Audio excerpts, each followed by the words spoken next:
Assalamualaikum Ustaz. Waalaikumsalam warahmatullahi wabarakatuh. Alhamdulillah Ustaz bisa berjumpa dengan Ustaz malam ini di rumah Ustaz. Ini ada pertanyaan dari saya Ustaz. Iya. Ini berkenaan dengan rukun Islam yang pertama syahadat, kemudian sholat, yang menjadi pertanyaan saya pribadi tentang sholat ini Ustaz. Karena di dalam Al-Quran menyatakan bahwasanya wa aqim sholat li dzikri. Jadi kalau sholat untuk mengingat aku. Sementara jujur saya pribadi dari kecil sholat hanya melaksanakan sholat saja Ustaz. Bagaimana tentang pernyataan ayat tersebut? Dirikanlah sholat untuk mengingat aku. Aku di sini berarti kan Allah Ustaz. Itu pertanyaan Ustaz. Ya baik Pak Ridho, alhamdulillah ini suatu pertanyaan yang baik. Artinya bahwa setiap ibadah dan ketaatan yang kita lakukan seperti ibadah sholat itu mesti sampai kepada penyaksian kita kepada Allah. Karena memang Allah sendiri pernah mengutarakan di dalam surah Al-Hijr ayat 99, kata Allah itu wa'bud rabbaka hatta ya'tiyakal yaqin. Sembahlah Rabbmu itu sehingga di dalam hatimu itu muncul suatu keyakinan. Kalau lo melakukan suatu ibadah kepada Allah, mesti muncul keyakinan di dalam hati. Lalu yang dikatakan yakin itu apa, kata Rasul? Yang dikatakan yakin itu adalah al-iman kullu. Itu adalah keimanan yang sempurna. Kalau yakin itu adalah iman yang sempurna, lalu iman yang sempurna itu seperti apa yang dimaksudkan nanti? Iman yang sempurna itu kata Rasul adalah al-iman antuk bina biru'yatillah, di mana kamu mesti mampu menyaksikan akan kewujudan Allah sempurna pada dirimu.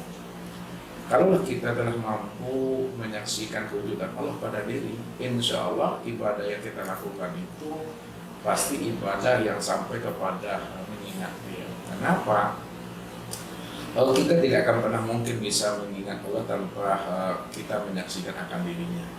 Dan kita juga tidak akan pernah bisa menyaksikan akan dirinya tanpa melalui akan pengenalan.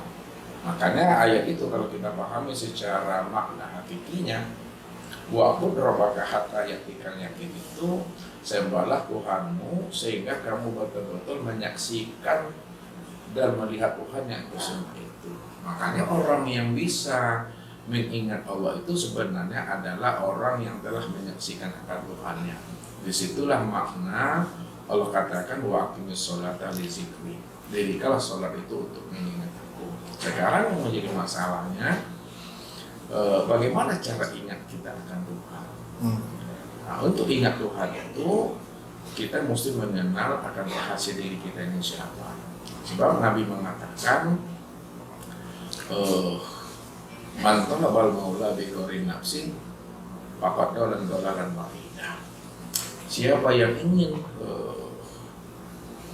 mencari Tuhan, ingin menemui Tuhan, ingin mengenal Tuhan, dan ingin menyaksikan Tuhan keluar daripada dirinya, pasti dia akan berada pada kesesatan yang sangat nyata. Makanya untuk mengenal Allah itu lebih dahulu kita mesti kenal akan diri kita. Inilah yang diantarkan oleh baginda Rasul, man arafa nafsahu akan arafa rabbahu. Siapa yang kenal dirinya pasti dia kenal akan Tuhannya. Tapi apa kata Rasul selanjutnya? Man arafa rabbahu fasadal dasar. Siapa yang telah mengenal akan Tuhannya pasti dirinya itu akan hancur. Dirinya itu akan fana, dirinya itu akan hapus. Kalau dirinya hapus, hancur, fana, maka yang ada itu hanya diri Allah semata-mata. Ketika itulah kita bisa mengenal dan memahami siapa yang wujud sebenarnya. Makanya kalau kita sudah mengenal yang wujud sebenarnya itu hanyalah Allah, disitulah kita bisa paham bahwa yang melihat itu hanyalah Dia, yang mendengar itu hanya Dia, yang berkata, yang mengetahui, berkuasa, berkehendak itu hanyalah Dia semata-mata. Karena Allah cuma yang wujud secara mutlak itu. Ketika Allah cuma yang wujud secara mutlak, sebenarnya ketika itu pula kita telah menyaksikan Allah yang wujud nyata secara sempurna pada diri kita ini. Jadi mengingat Allah itu sebenarnya mengingat kepada diri. Namun diri kita ini bukan kenyataan wujud diri kita. Diri kita ini sebenarnya kalau dikatakan ada adanya kita itu la haula wala quwata illa billah. Jadi kita ini ada itu di dalam tiada sebenarnya. Kalaulah kita ini ada di dalam tiada, maka yang ada itu sebenarnya hanya diri Allah. Kalau Allah cuma yang ada, lalu diri kita inilah yang dikatakan namanya tajali min tajaliatillah. Tajali untuk memandang akan kewujudan Allah, karena Allah cuma yang ada dari itu. Jadi disitulah letaknya untuk mengingat Allah itu kita mesti mengenal akan diri kita ini. Jadi siapa diri kita yang sebenarnya? Diri kita ini ada yang bertubuh zahir, ada yang bertubuh batin. Yang bertubuh zahir ini yang disebut namanya tubuh jasmani, yang terdiri pada kulit, daging, urat, tulang, limpa, hati dan jantung serta umbul. Bertubuhkan batin itulah namanya ruh. Namun yang bertubuh zahir maupun yang bertubuh batin itu kita mesti kenal pula asal usulnya. Bahwa tubuh yang zahir dan tubuh yang batin itu asalnya juga satu, yaitu adalah Nur Muhammad itu. Nah, kalaulah tubuh yang zahir dan tubuh batin itu asalnya Nur Muhammad, itu dalam pandangan batin kita itu bahwa zahir dan batin ini yang disebut namanya Muhammad. Makanya Nabi mengatakan Zahirun Rabbi fi batni abdi. Nyatanya Tuhan itu pada batin hamba. Artinya apa? Ketika hati ini telah mampu memandang bahwa yang zahir dan yang batin itu hanya Allah, sebenarnya sudah terlihat Allah itu secara jelas dan terang dari itu. Makanya di mana terlihatnya Allah itu secara terang dan jelas itu pada namanya Nur Muhammad. Karena Nur Muhammad itulah sebenarnya yang sempurna pada insan berupa tubuh dan ruh. Makanya telusurilah asal kejadian tubuh, telusuri pula asal kejadian ruh, yang zahir dan yang batin asalnya pada Nur Muhammad. Nah sekarang Nur Muhammad itu siapa?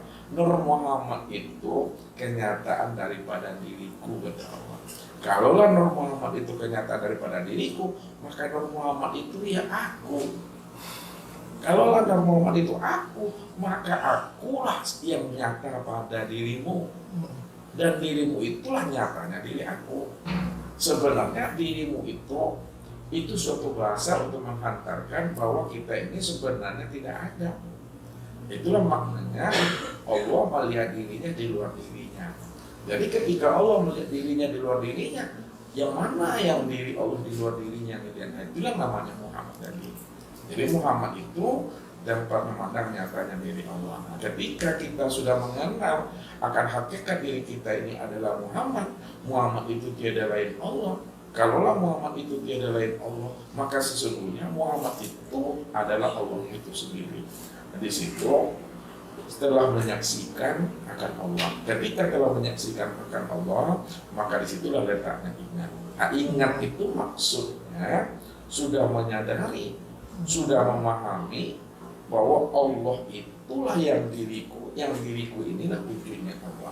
Jadi kalau Allah yang mengatakan bahwa yang wujud itu adalah aku dan akulah yang wujud itu, maka tidak ada yang protes karena Allah cuma yang ada. Tapi kalau kita yang mengatakan aku ini yang Allah, maka kita bisa dikatakan orang sesat. Tapi kalau Allah yang mengatakan Allah itu diriku, kata Allah, dan diriku inilah aku sebenarnya, jadi tidak ada orang yang bisa protes karena dia yang sebenarnya yang ada. Jadi sholat kita lagi kalau sudah sampai kepada ingat itu yang menyaksikan akan diri sendiri, muncul di situ namanya nikmat tadi itu. Jadi puncak daripada sholat itu setelah kita ingat kita menikmati. Kenapa? La sholata ilallah. Tidak ada yang sholat melainkan yang sholat hanya Allah. Situlah maknanya Ibnu Arabi mengatakan al-abid wal ma'bud wahid. Yang menyembah dengan yang disembah itu hanya satu wujudnya. Kalaulah yang menyembah dengan yang disembah itu satu wujudnya, maka tidak ada bahasa penyembahan di situ. Tidak ada bahasa mengingat di situ. Tidak ada bahasa mengenal dan tidak ada bahasa menyaksikan. Bahasa mengenal, menyaksikan, menyembah itu adalah suatu paham untuk menghantarkan kita kepada makna yang sebenarnya. Kalau kita ada sampai kepada makna yang sebenarnya, maka Nabi mengatakan man arafallahu kala lisanahu. Siapa yang telah kenal Allah, maka keluh lidahnya. Keluh lidah itu tidak boleh kita lagi mengutarakan siapa yang menyembah, siapa yang disembah. Padahal yang menyembah dan disembah kan dia juga di situ. Jadi orang yang sudah sampai pada makom makrifat duduknya pada makom diam. Kenapa diam? Karena Nabi katakan man arafallah bahwa siapa yang telah kenal Allah maka dia yang Allah itu. Kalau dia sudah kenal Allah, Allah yang wujud, Allah yang sama basar, Allah yang ilmu, Allah yang kuda iradah, dan Allah yang hayat, maka disitulah letaknya duduknya kita tuh diam. Jadi sholat itu menikmati sebenarnya. Inilah rahasia di dalam Al-Quran itu waqimis sholat li zikri. Sebenarnya akulah yang mengingat akan diriku sendiri. Jadi makna zikri itu secara makna ma'rifatnya, si zikri itu yang sholat. Zikri itu adalah namaku, sedangkan namaku dengan diriku tetap bisa dan satu dia. Makanya si zikri yang sholat, Allah itu yang sholat untuk mengingat akan dirinya sendiri. Namun bahasa itu sebenarnya tidak boleh lagi diutarakan. Kalau diutarakan hanya untuk menghantarkan paham kepada makna yang sebenar-benarnya. Kalau sudah paham kita makna yang sebenarnya, karena lisan nikmati aja. Ya, makasih Ustaz. Jadi berkenaan dengan yang Ustaz utarakan itu sudah sampai kepada paham kepada mengingat Allah itu sendiri. Sementara saya sendiri kan tentu butuh belajar tentang itu untuk mencapai kepada paham yang sebenarnya tadi. Apa sebenarnya Ustaz yang mesti kami atau kita lakukan untuk mengenal diri yang Ustaz sampaikan tadi, Ustaz? Iya. Untuk mengenal diri dengan sebenar-benarnya tadi itu, kita pertama yang mesti belajar, ya, mencari guru yang mursyid, yang mana guru yang mursyid ini mereka telah mampu mengenal dan menyaksikan Allah. Sebab kalau guru yang mursyid itu telah mampu mengenal dan menyaksikan Allah pada Allah dan pada diri kita, maka kita juga mampu mengenal dan menyaksikan Allah yang sempurna pada diri kita. Karena mereka lah yang akan membimbing dan menuntun rohani kita untuk sampai kepada liqa yang sebenar-benarnya. Makanya ketika kita telah menemui seorang guru mursyid, maka mintalah diri kita ini dibimbing dan dituntun supaya beliau mau dan mampu membongkar siapa rahasia diri kita ini. Makanya ketika dia mau membongkar rahasia diri kita, disitulah dia menghantarkan diri kita itu sampai kepada pengenalan yang hakiki sebenarnya.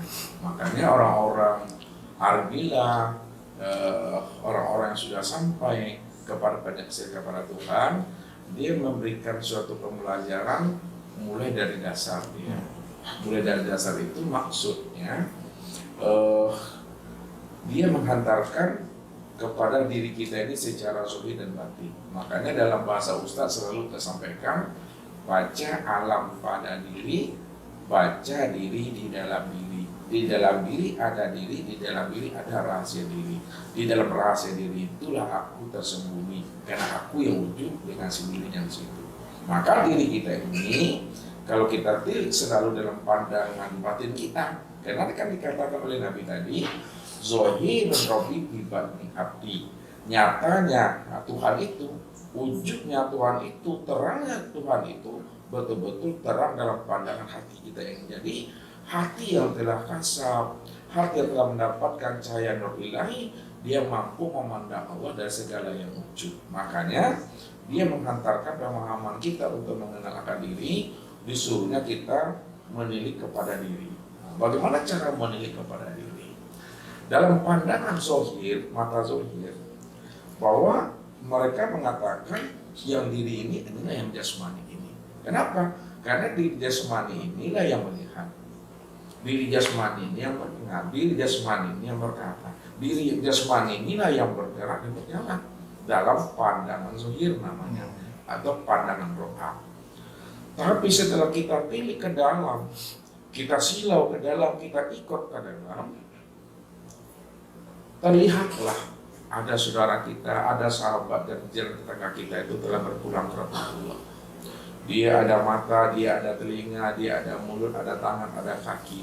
Tapi pada saat mereka kita panggil, dirinya kita panggil-panggil, maka dia tidak pernah menyambut. Padahal Dia punya telinga, dia punya lisan, dia punya mata, tapi dia tidak mendengar, tidak melihat, tidak berkata. Apa sebenarnya yang terjadi pada dirinya? Padahal secara zahir tadi mata melihat, telinga mendengar, mulut berkata. Tapi setelah berpulang ke rahmatullah tadi, rupanya mata, telinga, dan mulut tidak lagi bisa melihat, mendengar, dan berbicara. Rupanya di dalam dirinya ini ada sesuatu yang hilang. Sesuatu yang hilang itu pada dirinya itu tiada lain adalah ruh. Ruh itulah sebenarnya yang membuat tubuh ini bisa hidup. Ruh itulah sebenarnya membuat tubuh ini bisa bergerak. Mata bisa melihat, telinga bisa mendengar, mulut bisa berkata. Rupanya pada diri yang sendiri masih ada lagi diri di dalam diri yang sendiri. Itulah namanya diri yang halus itu. Itu yang ruh. Nah, sekarang kalau sudah sampai kita kepada ruh, namun jangan tertahan pandangan kita itu kepada ruh. Sebenarnya ruh itu sama seperti tubuh. Ruh itu juga tidak akan mampu dia itu hidup. Tak mampu ruh itu melihat dan mendengar, berkata, mengetahui, berkuasa, dan berkehendak. Lalu apa yang membuat ruh itu bisa hidup? Apa yang membuat ruh itu bisa melihat, mendengar, berkata, mengetahui, berkuasa, berkehendak? Ruh itu bisa hidup itu karena hayatnya Allah. Karena hayatnya Allah lah ruh itu bisa hidup. Karena sama pasar kalam Allah lah ruh itu bisa mendengar, melihat, dan berkata. Karena ilmu kuda iradat Allah lah ruh itu bisa mengetahui, berkuasa, dan berkehendak. Rupanya ruh inilah nyatanya sifat Allah, sifat yang 7 namanya. Kalau tidak nyata sifat Allah yang 7 pada ruh, maka ruh ini sama seperti tubuh. Yang sel ini nggak bisa dia hidup. Rupanya yang membuat ruh itu hidup tadi itu karena sifat yang 7. Sifat yang 7 itu adalah sama basar, kalam, ilmu, kodrat, iradat, dan khayat. Nah sekarang yang hayat itu artinya hidup. Walaupun hayat itu artinya hidup, tapi bukan hayat itu yang hidup. Walaupun sama basar artinya itu mendengar dan melihat, namun bukan sama basar itu yang melihat dan mendengar. Walaupun kalam, ilmu, kodrat, iradat artinya berkata, mengetahui, dan berkuasa, namun bukan kodrat, iradat itu yang berkuasa dan berkehendak. Lalu pilih lagi di dalam diri yang batin itu. Di dalam diri yang batin itu masih ada diri di situ, diri yang tersembunyi. Siapa diri yang tersembunyi? Diri yang tersembunyi itu sebenarnya adalah Allah. Allah itulah yang dikatakan hayat. Jadi bukan hayat itu hidup, arti hidup itu, arti hayat memang hidup, tapi bukan hayat itu hidup. Yang hidup itu Allah. Kalaulah yang hidup itu Allah, maksudnya Allah itulah yang dikatakan hayat. Allah itu yang dikatakan sama basar. Allah itu yang dikatakan kalam, ilmu, kodrat, dan iradat. Kalau kita sudah paham, sudah sampai kita kepada hakikat pandangan yang telah sempurna, yaitu Allah, maka disitulah sebenarnya Allah itulah yang dikatakan diri yang sejati. Allah itulah yang dikatakan kesempurnaan diri. Allah itu yang katakan diri yang sebenar-benarnya diri tadi itu. Kalaulah Allah itu diri yang sebenar diri, tentu setiap nama ada orangnya. Setiap nama ada wujudnya. Sekarang mana orangnya yang bernama Allah itu? Mana wujudnya yang bernama Allah itu? Kalau Allah itu hayat, Allah itu sama basar, mana orangnya? Yang Allah itu itulah sempurna pada diri kita ini. Disitulah Allah mengatakan wallahu nafsiyun wa ana nafsahu wujudahu. Allah itu diriku inilah yang bernama Allah itu. Tidak ada siapa-siapa lagi di sana. Jadi kalau Allah cuma yang wujud, Allah cuma yang ada, maka tidak ada lagi bahasa pembandingnya. Tidak ada kata laisa kamitslihi syai'un. Kalau kita menggunakan bahasa laisa kamitslihi syai'un, berarti dalam pandangan hati kita itu masih ada juga wujud yang lain selain wujud Allah. Sedangkan wujud yang lain selain wujud Allah tidak ada. Kalau ada wujud yang lain selain wujud Allah, mesti dipandang dan dipahami itu tiada lain nyatanya juga wujud Allah. Jadi cara mengambil pemahamannya bahwa Allah itu segala yang wujud. Allah itu segala yang wujud. Kalau Allah segala yang wujud, maka segala yang wujud itu itulah nyata dirinya.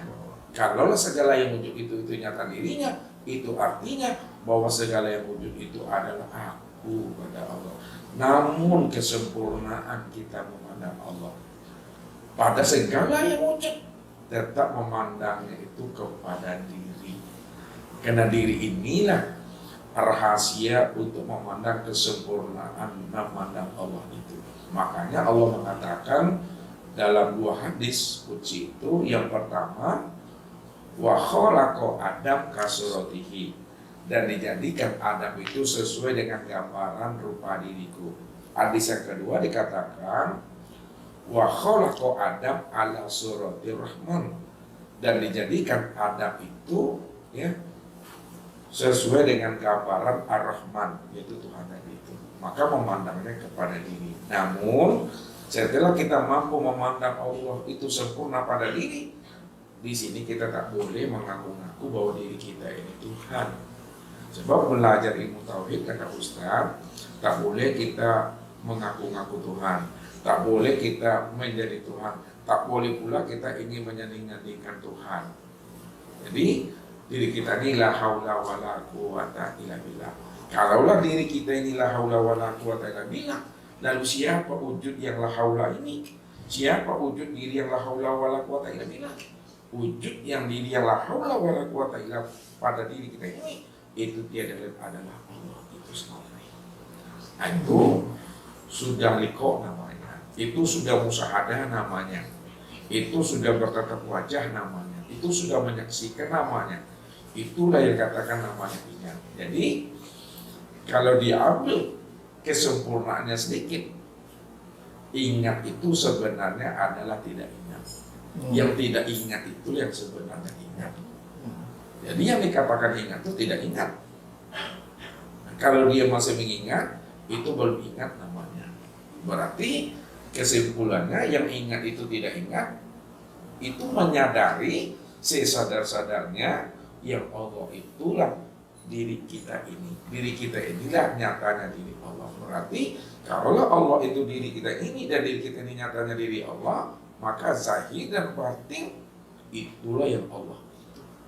Situlah letaknya Allah itu bikuli syai'in, bahwa wujud Allah itu sudah meliputi akan segala yang wujud. Karena segala yang wujud, zahir dan batin itulah wujud dirinya. Itulah makna yang sebenarnya sholat itu mesti sampai kita kepada penyaksian. Dan sudah penyaksian baru terjadi namanya liqa. Udah liqa baru namanya zuk itu tadi. Zuk itu menikmati aja. Tidak ada bahasa menyembah, tak ada bahasa mengingat, tak ada bahasa memuji. Karena memang dia yang sempurna. Cuma kalau diungkapkan itu menjadi sebuah pengetahuan, sebuah pemahaman untuk mengantarkan kepada umat yang belum mengenal dan memahami siapa Tuhan dan siapa dirinya itu. Ya. Jadi Ustaz, syariat sholat itu berarti kalau di syariatnya tentu ibadah mengingat Allah di Ustaz. Ya. Berarti apa yang Ustaz sampaikan tadi bahwasanya tiada yang lain hanya dari Allah tadi. Sampai pemahaman seperti itu yang kita maksud daripada ayat tadi, li zikri tadi mengingat. Ya. Nah, apakah dalam hal ini bagaimana cara kita mempatikannya Ustaz? Karena di setiap sholat tuh seperti Ustaz sampaikan tadi ada semacam 2 wujud Ustaz. Nah, bagaimana caranya Ustaz untuk mempatikannya Ustaz? Iya, untuk mempatikannya memang ada taraf tingkatannya.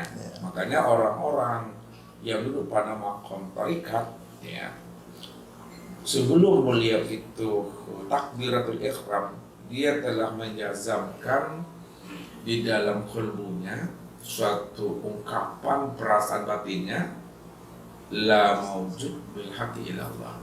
Tidak ada yang wujud pada diriku ini, zahir dan batin hanya Allah. la sami'an bil haqqi illallah. Tidak ada yang mendengar pada telingaku ini melainkan yang mendengar itu hanya Allah.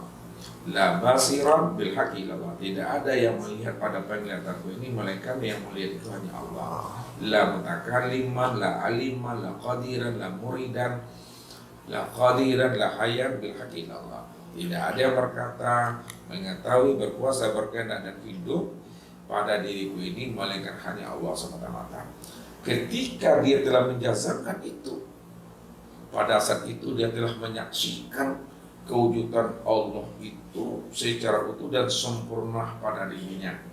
Ketika telah sempurna penyaksian Allah pada dirinya, maka disitulah dia takbir Allahu Akbar. Jadi takbir kita itu betul-betul takbirnya sudah menyaksikan Allah pada diri sendiri. Makanya Nabi Adam itu sebelum dimasukkan nur ke dalam dirinya, Nabi Adam belum menyebut Allahu Akbar. Tapi ketika nur itu telah lebur, telah lenyap, telah fana pada diri Adam, maka ketika itulah Adam pun mampu memandang wujud kesempurnaan Allah itu pada dirinya. Ketika dia telah memandang wujud kebesaran Allah pada dirinya, maka disitulah dia baru mengatakan Allahu Akbar. Jadi orang torikat itu betul-betul sebelum takbir itu dia sudah menyaksikan wujud kebesaran Allah itu pada dirinya. Kalau sudah terlihat, barulah dia mengatakan Allahu Akbar. Makanya kadang sampai 3 kali diangkat, baru dia pas dia kalau belum terpandang pandang batinnya, diulangnya lagi. Makanya Ustaz bilang tadi, sholat itu mesti sampai kepada penyaksian. Nah sekarang bagaimana pula paham hakikatnya? Paham hakikatnya ketika kita sudah menyadari sesadar-sadarnya bahwa yang wujud itu memang dia semata-mata, yang hidup itu hanya dia, maka tidak ada lagi bahasa la mawjud bil haqqi illallah. Tidak ada lagi bahasa la sami'an, la basiran, la mutakalliman bil haqqi illallah. Langsung saja diangkat. Kenapa? Karena memang Allah itulah cuma yang berdiri dengan sendirinya. Allah itu yang takbir. Allah itu yang berdiri. Itu yang dikatakan berdiri tegak betul. Berdiri itu secara zahir, tegak betul itu secara batin. Berdiri tegak betul, setelah kita berdiri betulnya itu di dalam pandangan batin bahwa yang berdiri itu hanya Allah. Kalau Allah yang berdiri, maka takbirannya lagi Allahu Akbar. Jangan lagi membayang-bayangkan, jangan lagi melintas-lintaskan. Itu namanya di hakikat. Kalau udah sampai kepada ma'rifat, kalau Allah memang yang wujud berdiri dengan sendirinya, tidak ada lagi bahasa menjazamkan. Kenapa? Sudah terjadi namanya fanabilah dan baqabilah. Kenapa? Sudah terjadi namanya fanabilah dan baqabilah karena yang bersifat itu hanya Allah, yang wujud itu hanya Allah. Kalau yang bersifat itu hanya Allah dan wujud hanya Allah, maka pada saat itulah namanya tak ada wujud dan sifat yang lain lagi di sana. Nah, itu cuma dalam pandangan batin ya Allahu Akbar. Itu disebut fanabilah dan baqabilah. Terakhir Ustaz, Nah, apa yang Ustaz sampaikan tadi memang cukup luar biasa. Ada di kalangan masyarakat ketika sudah ingat dengan Allah, ya sudah selesai, tidak ada sholat Ustaz, tidak ada sholat bagi dirinya. Ini seperti ini gimana menyikapi ini Ustaz? ya. Nah, Ya alhamdulillah bagus. Dalam memahaminya, ya, kalau orang sudah sampai kepada makrifat, maka makrifat itu tinggal. Kalau orang sudah sampai kepada hakikat, hakikat pun juga tinggal. Kalau orang sudah sampai kepada tarekat, tarekat juga tinggal. Kalau orang sudah sampai kepada syariat, syariat itu tinggal. Apa maksudnya dari kalam itu? Sebab kalau kita tidak memahami benar-benar kalam seorang guru dengan arif dan bijaksana, maka kadang kalam guru itu bisa menjadi batu licin dan batu penaruh baginya. Artinya mana? dan ditelan mentah-mentah kata guru tadi itu. Dipahamilah dengan kecerdasan rohani dan akal pikir. Bagaimana memahaminya dengan kecerdasan rohani dan akal pikir? Nabi itu, kalau nabi ya, kesempurnaan makrifat, nabi kesempurnaan hakikat, nabi kesempurnaan tarekat dan syariat, maka kita mesti mencontoh kepada nabi. Nabi saja tidak pernah meninggalkan sholatnya. Bahkan dalam satu riwayat tadi itu sampai kakinya itu bengkak karena rajinnya beliau sujud di dalam sholatnya itu. Jadi contoh kita tetap kepada Nabi. Lalu apa makna pahamnya? Tinggal syariat, tinggal thariqat, tinggal hakikat, dan tinggal makrifat. Tinggal syariat, thariqat, hakikat, dan makrifat itu maksudnya tidak ada lagi dirinya yang merasa bahwa dirinya itu yang bersyariat. Tidak ada lagi dirinya merasa dirinya itu yang berthariqat. Tidak ada lagi dirinya yang merasa berhakikat. Tidak ada lagi dirinya merasa dirinya itu yang bermakrifat. Sebab apa? Kalau Allah cuma yang wujud, Allah cuma yang ada, Allah cuma segala-galanya, maka tidak ada lagi bahasa syariat, thariqat, hakikat, dan makrifat. Ketika itu, apakah kita ini tidak sholat? Tetap sholat, namun mesti dipahami yang sholat itu bukanlah akan diri kita ini. Kalau kita masih merasa diri kita ini yang merasa sholat, disitulah Allah mengatakan fawailul lil musallin, nerakawilah bagi orang yang sholat, yang mana ia merasa dirinya lah yang sholat itu. Di situ letaknya wujud kazalun, adanya dirimu yang merasa dirimu yang sholat itu adalah dosa. Makanya kata-kata makrifat itu disampaikan oleh guru, bagi orang yang sudah makrifat haram bagi dirinya sholat. Haram bagi dirinya sholat itu yang mesti dipahami dengan kecerdasan rohani dan akal pikir. Bukan dia tidak sholat, tetap dia sholat, tetap dia beribadah. Namun yang sholat dan beribadah itu bukan lagi dirinya yang merasa dirinya yang sholat dan beribadah itu, hanya Allah semata-mata. Maka kata kuncinya, orang sudah makrifat itu sudah telanjang. Maksudnya nih, maaf Ustaz, bahasanya kurang bagus. Orang yang sudah makrifat itu sudah bertelanjang, itu maksudnya bukan dia tidak pakai pakaian.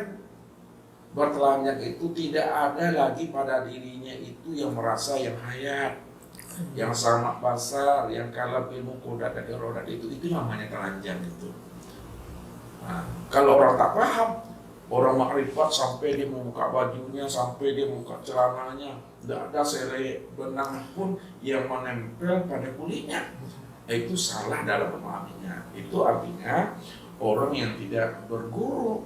Makanya petunjuk-petunjuk itu dia terjemahkan dengan pandangan, keinginan, hawa nafsu dan akalnya. Jadi yang dikatakan Aryan dalam bahasa makrifat, orang yang makrifat yang telanjang itu maksudnya tidak ada lagi rasa keakuan dirinya ini, tidak ada lagi akan wujud dirinya, lepas wujud dirinya pada dirinya, lepas sama pasar itu pada dirinya, lepas kalam ilmu kuda irodat itu pada dirinya. Itu katakan namanya Aryan. Itulah orang makrifat, orang yang telanjang. Tak ada lagi di situ pakaiannya, yang ada hanya pakaian Allah sempurna pada dirinya. Maka inilah yang dikatakan Allah itu, innal abdi iza ahbabtuhu qataltuhu fa iza qataltuhu wa ana. Dia tahu sesungguhnya hambaku. Yang dikatakan hamba tadi itu adalah insan. Yang dikatakan insan itu itulah Muhammad. Innal abdi iza ahbabtuhu qataltuhu. Apabila hambaku aku cintai dia, qataltuhu, maka aku bunuh dirinya. Fa iza qataltuhu wa ana. Dia tahu apabila dirinya telah aku bunuh wujudnya. Tak ada lagi dirinya merasa wujud. Aku bunuh sanak basar kalam ilmunya. Tidak ada lagi dia merasa mendengar, melihat, berkata, dan mengetahui. Aku bunuh kuda irodatnya. Kalau telah aku bunuhkan wujudnya, sifat telah aku bunuh, wa'ana dia tahu, maka akulah pengganti daripada dirinya itu. Inilah yang dimaksudkan oleh Allah, kif ya Muhammad, anak usulnya. Berhentilah engkau ya Muhammad, kif ya Muhammad. berhentilah engkau lagi ya Muhammad, dia merasa dirimu yang sholat. Nah, inna rabbaka, sesungguhnya Rabbmu itulah yang sholat. Tidak ada lagi siapa-siapa itu namanya orang yang aryan namanya. Iya mungkin Ustaz. Jadi kalau kita tak memahami dengan baik, Pak Ridho, memang kata-kata makrifat ini selalu bisa menggelincirkan. Ya. Makanya bagaimanapun kita mesti bertanya kalau kita tidak tahu. Makanya Allah mengajarkan kita fas'alu ahla zikri in kuntum la ta'lamun. Maka tanyakanlah olehmu kepada ahli zikir kalau kamu tidak mengetahui. Kenapa Allah mengatakan tanyakan kepada ahli zikir kalau kamu tidak mengetahui? Mestinya kalau kita tidak tahu, jangan kepada ahli zikir, kepada orang yang ahli ilmu, orang yang alim, kepada profesor, kan begitu. Tapi Allah tidak mengatakan tanyakan kepada profesor, kepada orang alim, tapi tanyakan kepada ahli zikir jika kamu tidak mengetahui. Kenapa kepada ahli zikir? Karena ahli zikir itu selalu ilmunya itu langsung Allah yang menanamkan ke dalam dadanya. Allah yang menurunkan ilmu itu ke dalam dadanya. Makanya ketika Allah menurunkan ilmu itu ke dalam dadanya, maka itu disebut namanya ilmu kasab, ilmu laduni. Ya, ilmu kasab dan ilmu laduni itu Allah yang semata-mata yang memberikan hidayah petunjuk pada dirinya. Kuncinya apa? Kita mesti menjadi orang yang patuh dan bertakwa dalam pandangan Allah. Jangan kita patuh dan bertakwa dalam pandangan kita. Kalau pandangan kita itu bohong. Pandangan Allah. Makanya Allah bilang apa? Wattaqullah wa yu'allimukumullah. Benar-benarlah kamu patuh kepada aku. Kamu menjadi orang yang punur kepada aku. Wa yu'allimukumullah. Aku yang mengajari kamu sesuatu ilmu yang tidak kamu ketahui. Bagaimana cara Allah mengajari kita sesuatu ilmu yang tidak kita ketahui? Apa kata Allah? Wastonatu kali nafsi wa anaftartuka fastami lima yuha. Aku telah pilih dirimu tempat bagiku, maka dengarkanlah kalam-kalam aku yang aku berikan kepada dirimu tadi itu. Jadi di sini memangnya Allah berikan.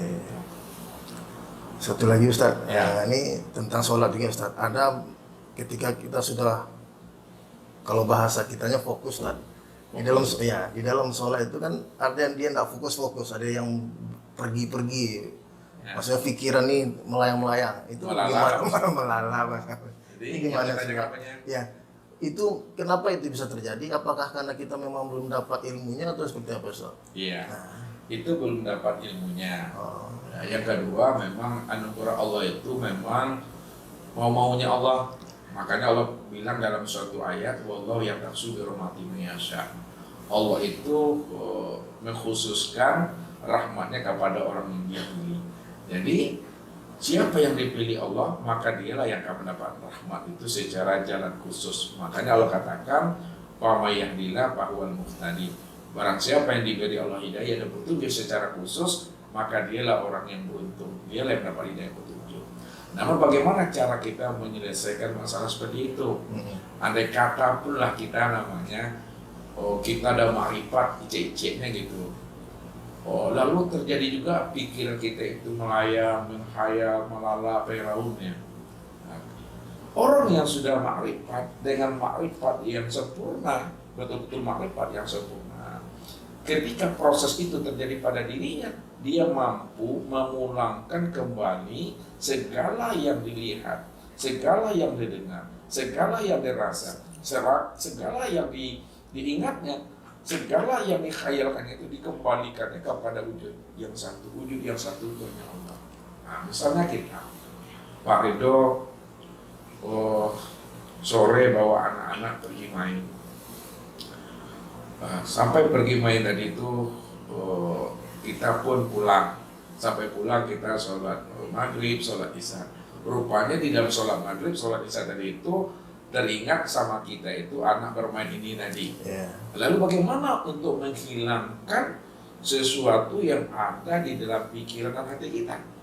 Untuk menghilangkan suatu khayalan yang ada dalam hati dan pikiran kita mesti memandangnya bahwa segala yang terpikir, segala yang terkhayal, segala yang teringat itu sebenarnya nyatanya tajallinya Allah dalam bentuk rupa yang berbeda, dalam bentuk wujud yang lain. Jadi kembalikan dia kepada satu dia.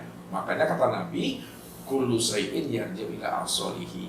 Tiap segala sesuatu itu yang kamu ingat, yang kamu pandang, yang kamu rasakan, kembalikan kepada wujud yang satu. Itulah bentuk dan rupa Allahnya di sana. Disitulah kita lepas daripada lalai tadi itu. Jangankan kita bermain, membawa anak kita pergi memain gitu. Ketika kita sholat aja lah, terpandang baju, terpandang celana, terpandang sejadah. Ketika kita memandang baju, celana, sejadah, tak terpandang Allah pada baju, celana, dan sejadah, itu udah syirik. Padahal Allah katakan apa? Walillahil masyriq wal maghrib fa aina ma tuwallu fasamawati wal ardh. Barat dan timur ini aku yang punya. Kemanapun kamu hadapkan wajahmu, ke baju, ke celana, ke sejadah, maka yang terpandang itu wajahku. Sekarang tak terpandang wajah Allah pada baju, syirik itu. Tak terpandang wajah Allah pada celana, syirik itu. Tak terpandang wajah Allah pada sejadah, syirik itu. Tak terpandang wajah Allah pada kulit, daging, urat, tulang, limpa, hati, jantung, rabu, sampai 20 ruh dan sir. Itu adalah syirik. Tidak terpandang kita Allah pada pendengaran kita, itu juga syirik. Terdengar bunyi anak menangis, bunyi motor, bunyi kipas angin. Kalau tak terpandang kita itu akan Allahnya, situ letaknya syirik. Namun ketika kita mampu memandang satu wujud, namanya wahdatul wujud, atau di dalam Al-Quran min nafsi wahidah, diri yang satu, maka disitulah kita itu lepas daripada syirik. Jadi supaya lepas daripada syirik, pandanglah kepada satu wujud. Yang satu wujud itu hanya Allah. Nah, inilah yang dimaksudkan oleh Nabi sebenarnya, yang banyak manusia itu amat lalai hatinya untuk mengenal dan memahami akan rahasia ini. Apa kata Nabi itu? Man nazar ila syai'in ma lam yarullah bihi bahwa batil. Barang siapa yang bisa memandang kepada sesuatu apapun lah namanya, sesuatu apapun lah wujud dan bentuk serta rupanya, lalu tak mampu dia memandang Allahnya pada sesuatu, pada segala yang wujud, maka itulah pandangan yang buta, itulah pandangan yang berdosa. Pandangan yang berdosa adalah pandangan yang tidak mampu memandang Allah pada segala yang wujud, baik pada diri maupun di luar diri. Jadi kalau bahasa yang tegasnya dalam sholat ini, Pak Ridho, karena sholat itu adalah menyaksikan Allah, maka siapa yang tidak menyaksikan Allah di dalam sholatnya, maka belum dikatakan dia itu sholat, belum dikatakan sempurna sholatnya. Berarti ketika itu dia telah menjadikan batang tubuhnya ini menjadi berhala. Makanya dalam sebuah hadis, Nabi pernah memberi penjelasan kepada kita. Apa kata Nabi? Ada dua orang di antara umatku, dia sama-sama mendirikan sholat, cara berdirinya sama, cara rukuknya sama, cara sujudnya sama, cara duduknya sama, nggak berbeda. Namun kualitas sholat di antara mereka berdua itu bagaikan langit dengan bumi. Artinya, kenapa kualitas sholat di antara mereka berdua itu seperti langit dan bumi? Maksudnya itu, ada sholatnya yang sudah menyaksikan Allah, ada sholatnya yang buta, yang belum mampu menyaksikan Allah. Jadi sholat itu mesti sampai kepada menyaksikan. Kalau sudah sampai kepada menyaksikan, hilang pula kata menyaksikan di situ, karena dia sudah fanabilah dan makobilah. Makanya Nabi selalu menyindir kita dengan bahasa yang halus. Apa kata Nabi? Saya ati zamanun ala ummati yusalluna wa la yusallun. Akan datang suatu zaman nanti setelah aku meninggal, setelah aku tiada, di mana umatku banyak yang mendirikan sholat, sebenarnya dia belum sholat. Nah, kenapa banyak umat yang sholat tapi sebenarnya dia belum sholat? Karena sholatnya itu belum sampai kepada pengenalan, penyaksian kepada Tuhan itu. Baru dikatakan namanya, kalau bahasa ustaz kan namanya, itu namanya sholat batang tubuh namanya. Perbuatannya nampak sholatnya berdiri, ruku, i'tidal, sujud, tapi hatinya belum hadir menyaksikan akan Allah itu. Jadi sholat itu mestinya keempat pada diri kita itu mesti terlibat dalam sholat. Nah, itulah kesempurnaan sholat sebenarnya. Karena yang terlibat dalam sholat pada diri kita tuh yang pertama tubuh, yang kedua adalah hati, yang ketiga adalah ruh, dan yang keempat adalah syir. Makanya kalau kita bicara sholat yang khusyuk sebenarnya tadi ini, tubuh ini bagaimana khusyuknya, hati ini bagaimana khusyuknya, ruh bagaimana khusyuknya, syir ini bagaimana khusyuknya. Jadi bisa dilihat keempat ini, khusyuknya tubuh itu di dalam sholat, di mana sholatnya ini sesuai dengan tuntunan Nabi dan Rasulnya, syarat dan rukunnya, nampak pada batang tubuh ini. Makanya dalam ilmu fikih dikatakan, yang katakan sholat itu adalah aqwalun wa af'alun muftatahatun bitakbiri wa muftatahatun bitaslim. Sholat itu adalah beberapa perkataan dan perbuatan yang diawali dengan takbiratul ihram dan diakhiri dengan salam. Ini sholat batang tubuh. Kalau sholatnya bagus, batang tubuh ini bagus dalam sholat, tetapi hatinya ini melala, hatinya pergi raut, itu yang katakan fawailun tadi itu. Nah, jadi bagaimana hati ini bisa hadir kepada Allah? Inilah yang katakan Nabi, la sholata illa bihuduril qalbi. Belum dikatakan sholat seseorang itu kalau hatinya belum hadir menyaksikan akan Allah itu. Sampai dia kepada sholat secara hakikatnya, ruh tadi. Ruh itu mesti menyaksikan Allah pada dirinya, bahwa yang hayat itulah yang Allah itu, yang hidup itu yang Allah sebenarnya. Nah, baru sampai kepada hasil. Kalau dah kita sudah menyaksikan yang hidup itu hanya Allah, maka situlah sholat secara sir itu maknanya bahwa tidak ada lagi bahasanya mengingat, menyembah, menyaksikan. Ya, hanya Allah aja semata-mata di situ. Jadi tidak ada kata-kata untuk bisa diungkapkan tentang itu lagi. Itu katakan rahasia. Kalau dalam bahasa zikirnya zikir sir namanya, atau zikir sirul asrar. Zikir sirul asrar itu di mana kita sudah paham bahwa pada diri dan di luar diri segala yang wujud dan segala yang nyata dalam bentuk rupa yang berbeda dan yang lain hanya yang sir itu maksudnya. Ya, makasih banyak Ustaz atas ilmunya, mudah-mudahan kami diberi paham lah oleh Allah. Amin. Terima kasih banyak. Allahu Rabbi wal Islam dini wa Muhammadan Rasulullah.